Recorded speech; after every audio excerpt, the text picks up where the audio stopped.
پوهیږي چې کوم شخص بریالی انسان دی او کوم شخص ناکام انسان ده؟ آیا مونږ کوم شخص ته بریالی انسان ویلی شو او کوم شخص ته ناکام انسان ویلی شو؟ د دوی نښې څه شوي؟ د یو بریالي انسان نښه دا ده چې بریالی انسان، کامیاب انسان همیشه په دې لټه کې وي چې نوي شیان زده کړي.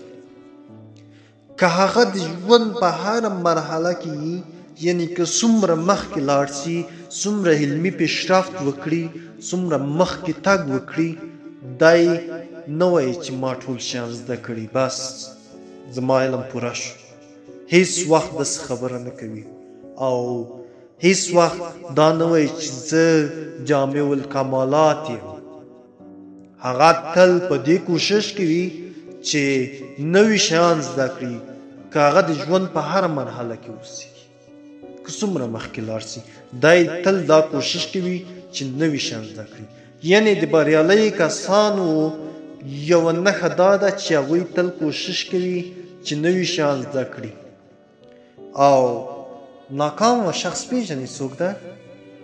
ناکامه شخص هغه څوک ده، یعنی بایلونکی شخص هغه څوک ده چې هغه داسې فکر لري، داسې مفکوره لري چې هغه همیشه ځان سره دا وایي یا خلکو سره چې کیني دا خبره کوي چې زه والا په هر څه پوهېږم، زما زده دي دا شیان.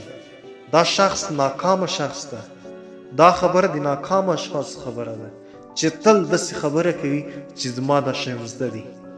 نو که غواړئ چې بریالی انسان واوسیږئ، هیڅکله دا مه وایئ چې زه په دغه شي پوهېږم یا زه په دغه بخش کې معلومات لرم، زه نور نه غواړم په دغه بخش کې معلومات لرم. بلکې که چیرې یو ذره هم امکانات د دې اوسیږي چې ته یو نوی شی زده کړې، نو هلته ګډون وکړه. دا د تا د کامیابۍ نښه ده.